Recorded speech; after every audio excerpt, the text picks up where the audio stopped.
But Nadia Battacleti, if she couldn't cross the line first today, that will be her 4th consecutive gold medal at European cross-country level. We asked her yesterday at a press conference, how do you stay motivated? She said she wakes up every day knowing that this is her target, knowing this is what she wanted. But big question marks over Battacleti's fitness, having got glandular fever after Munich last summer and having a long break. There really are questions. You have to be honest. Nadia Battacleti, shin splints, or it's hard when you look at translation of different descriptions of injuries. But Nadia Battacleti, a mid-season break with a shin injury that ruled her out, I think, of the World Championships. Decent performance in Munich. It was okay, and then glandular fever after that. It's a really fatiguing viral infection that you can get, and she said she's really struggled since the summer. Numerous infections. Finished her last dose of antibiotics 10 days ago. For anyone that's tried to do high-level sport and take antibiotics, it really drains you. It's very hard to manage that and to be able to train at any capacity. So what we're going to see from Nadia Battacleti today is a little bit unknown. I was really encouraged.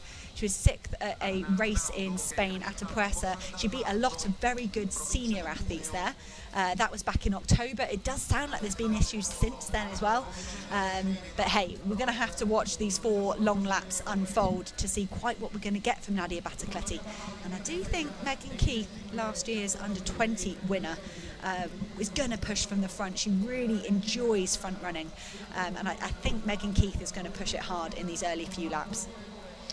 Yeah, Megan Keith making fabulous progress. Ran in the 2019 European Junior Championships cross-country, was 27th, and 2 years later was champion. And she and her coach Ross Cairns are prepared so well for this. She was 2nd in the UK trials, but I think in Britain we're lucky because the cross-country scene is so strong that if you place highly in our trials races, you can come into international championships like this with realistic ambitions and belief that you can finish in the top 10, so they can go out with confidence, the top British athletes. Oh, they certainly can, and I had a really fun interview with Megan Keith a few weeks ago. We've done some podcasts promoting some of the key athletes as we move towards the Spar European Cross-Country Championships, and I said to Megan Keith, she was that race in Britain, in that trial race, she was taking on Jess Warner-Judd, and she was pushing at the front, and Olympians left, right and centre, and she was like, I just thought, why not? If it feels a bit easy, what's the point? She grew up in the Highlands in Scotland. She said she loves cross-country. She thinks there's nothing purer than it, and I was kind of thinking, if anyone was going to look at a mountain like this and think it was okay, it might be someone that grew up in the Highlands of Scotland. But Megan Keith, she has moved up an age group here, though. She was against much older athletes. It would be quite some feat if she could convert a junior gold into an under-23 medal. Some of those athletes really struggling on that first little climb there. They've got 4 long laps, 5,772 metres, these athletes. There's 60 athletes from the 21 nations in this race. So on the first of the 4 long laps, just a couple of minutes on the clock, and signs that quite a few of this field will really struggle. Come the 3rd and 4th laps, we're going to see some real problems, some real challenges. I think it's about doing, as I watch these races unfold, it's about doing enough up those hills to keep yourself in contention. But it's almost as though if you lose concentration, if you get sucked into battling somebody up those hills when you're not perhaps totally ready, it's really going to sting. And it's incredible the difference you see. And people, first time up the hill, they look absolutely fine. The second time, they're really struggling. Darren McElhinney was one of those. He looked fine for kind of 3 or 4 attempts up that hill, and then it was the fifth one or the 6th one, he really started to come unstuck. So I think the course does need to be considered and respected. And I wonder, when these athletes, they're busy warming up for their competition, quite how much time they've got to look at other races and try and factor that into their plan for their own competition. Sarah Healy is up there for Ireland in the top 4. Healy, the 21-year-old European Youth Champion at 1,500 and 5,000 back in 2019, and then European silver medalist at 1,500 metres in 2019 at European junior level. Won the Irish cross country recently, so we know she's in great shape. Goes to University College Dublin, having turned down loads of offers from American universities. Hannah, you took the silver, didn't you, and went off to the States? Oh, I enjoyed. I spent a year over in the States and out the NCAA system. I think it's really brilliant for developing athletes. I do love the work that's going on in Europe. You just look at this, you said before, Tim, this condensed cross-country season we've got here on the continental level. It's really well organised and very, very competitive, and I think it to pit our top athletes across our continent together in competitions, it just really helps them develop. And that was something I used the American collegiate system to do, as many other athletes do. But if you can make it onto your national team, you've got a brilliant opportunity to test yourself against the very best.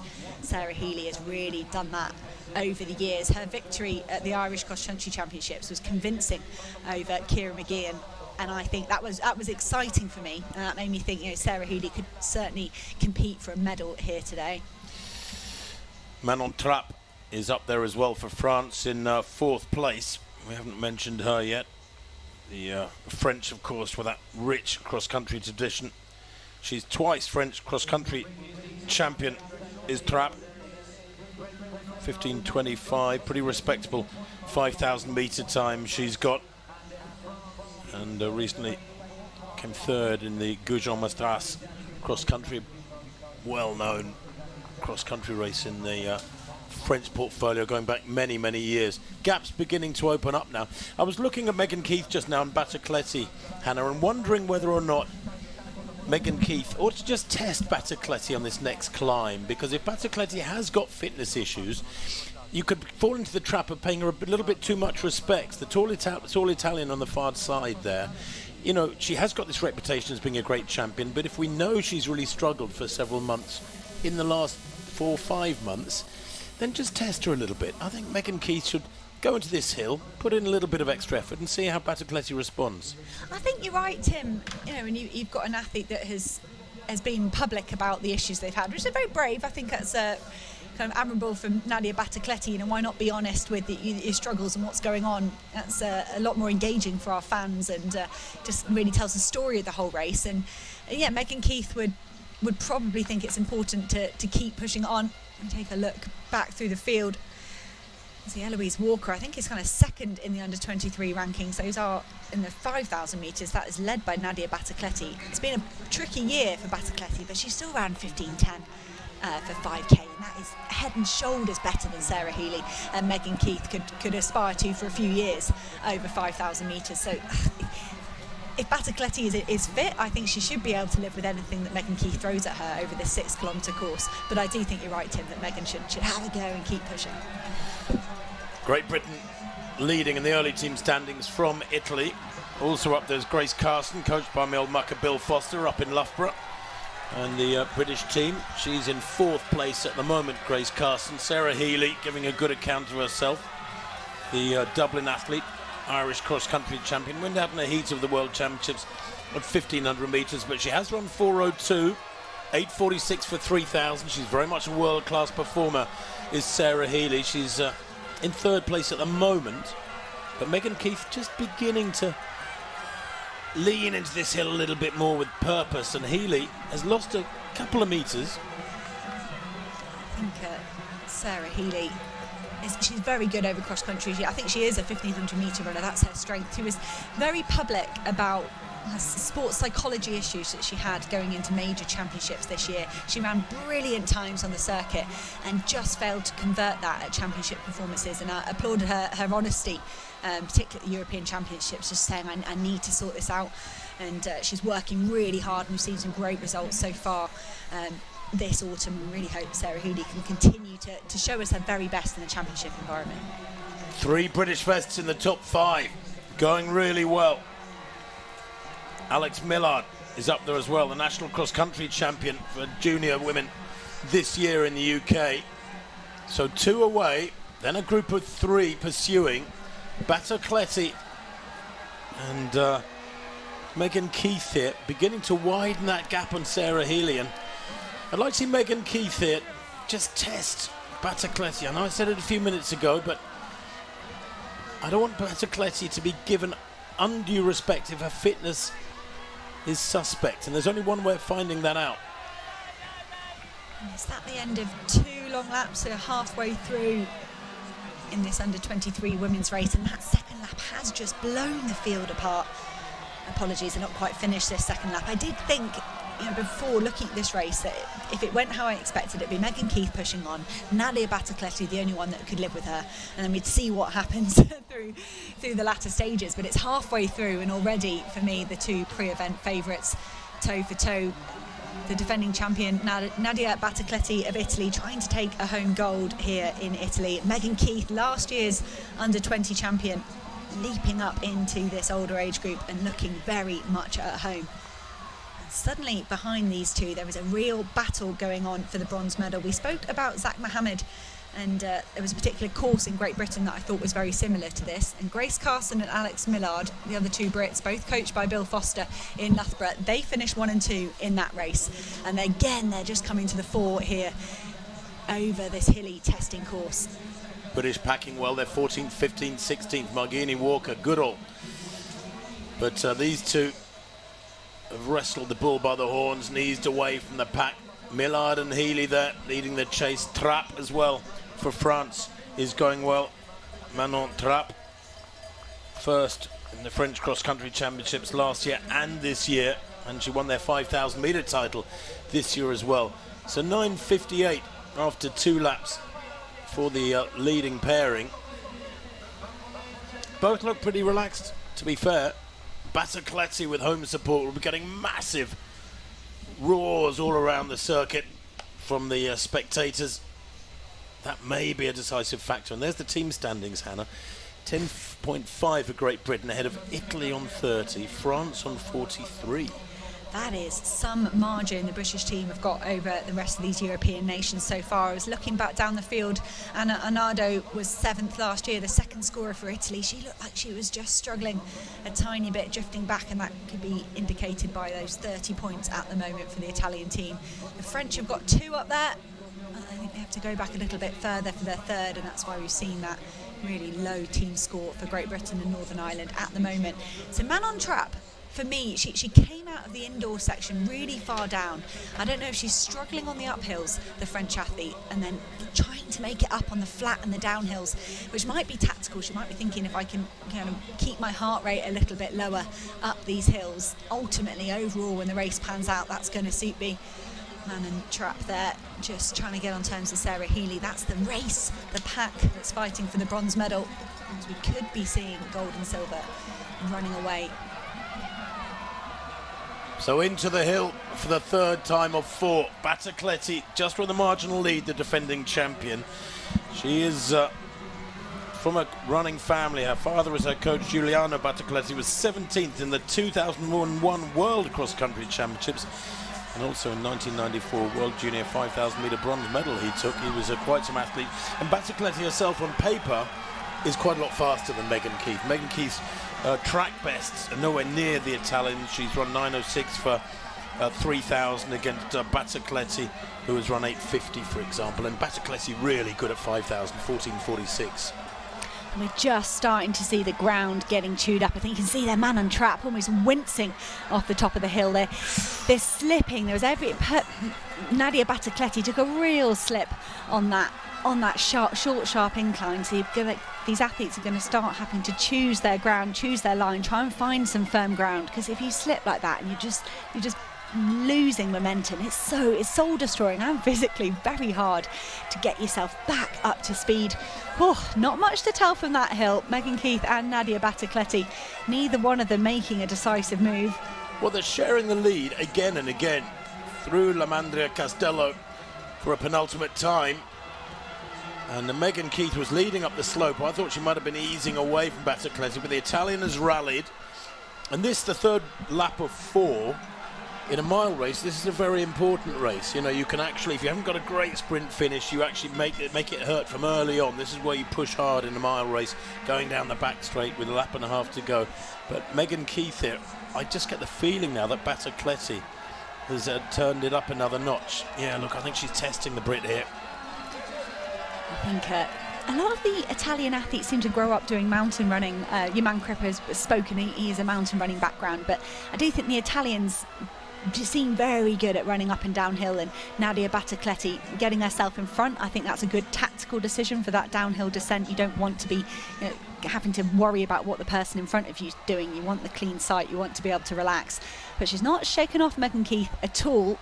And this could be a big last lap from Nadia Battecletti. She pushed off the top. She won kind of the race to the top of the hill, pushed through the flat section. But Megan Keith has navigated the descent really well and has got herself onto the back of Nadia Battecletti again. Well, there's that turnaround junction where they enter the hill and leave the hill area. Megan Keith up alongside Battecletti, glancing across there. I don't know if she was getting a shout from her coach or from who just then, but I'm sure Ross Cairns is here and roaring her on, giving her advice with a lap to go. This is the decisive lap now. They go through, locked together. There's not much let up. I think because they've been swapping the leads so regularly, that indicates they're both pushing hard, Hannah, and that's why the gap behind them has widened up. It's almost like Nadia Battecletti swung wide on that bend. It's like a track race. Megan Keith seemed determined to get herself back towards the lead. We can see Alex Millard, Grace Carson have pushed themselves ahead of Manon Trapp. She was struggling up that hill. It's a really good run as well from Amina Matoug of Netherlands. She was 21st as a junior last year, has taken herself over to that American collegiate system we were mentioning, 28th at NCAs. So Amina Matoug looks like one to try and stake a claim to that bronze medal as well. It's very, very competitive in that chasing pack. Well, there's less than 10 athletes within 30 seconds of these two. That's how much they've turned it on. Look at the gap behind them there to the pack, probably 100 metres down as they negotiate this bend for the final time. They're heading out on this last lap, and Battecletti has the bull by the horns. I just get the feeling she's psychologically, as much as visually, as from what we can see there, wrestling control from Megan Keith, who I'm not sure if she's hanging on, but the Brit is 2 or 3 metres down now. Is that gap going to widen? This hill for the final time will be very important. It will be really showing. I think Nadia Battecletti won the race up the hill on the previous lap. She did push through the flat section, and then Megan Keith managed to get back on terms on the downhill. But if it was going to come down to a sprint finish, you'd have to look at Nadia Battecletti. She's got that track speed, 14:46, 7th at the Olympic Games in 2021. And I think we can start to see what could be a definitive gap opening up. Megan Keith just starting to grind it out a tiny bit. As she looks over her shoulder, she'll see some great performances from her teammates. Well, the team standings after 3 laps: Great Britain, Italy and France. Spain in 4th, Germany in 5th. Great Britain outstanding with the lead they've got, but outstanding at the moment is Battecletti, Hannah, because that is now becoming a decisive gap. She's really turned the screw over this last 100 metres or so, where they take this little dog leg and then head into the hill. That 10-metre gap could well be decisive. We had a chance to talk about the course with a Danish athlete, Christian Ulberg Hansen. He was competing in the mixed relay. He very much said he thought the race is won going into that indoor section. He wouldn't expect much of a change in positions when he come down that. Not quite seen that. We've seen a bit more drama in that closing 400 metres, but in this kind of race where it's been a head-to-head, we saw it with Charles Hicks and Zach Mohammed. If you can just manage to drop your opposition as you get to this indoor section, I think that gold medal could be yours. But Nadia Battecletti, so many disruptions coming in. Do you think she's perhaps run the first 3 laps conservatively, a little bit nervous, just trying to see how she is today, and then she could relax and put her foot down on this final circuit? Well, she is the real deal, isn't she, Nadia Battecletti? And to be fair, she is so supreme by going by a championship racing record. Maybe at 90% fitness, she's still better than the rest. I mean, 14:46, her 5,000 metre best. Megan Keith has run 15:53. I mean, she's over a minute slower at 5,000. That is a huge margin. She's got a great engine, as Battecletti. She moves. She moves well. She's got a lovely, relaxed style, and she's opened up 60 metres over the last 90 seconds. I mean, that is a huge gap. Brilliant running from Megan Keith now, who surely has secured a medal. Looks to be the silver. Let's not count our eggs, chickens before they're hatched, as Battecletti negotiates that awkward little left-hand turn.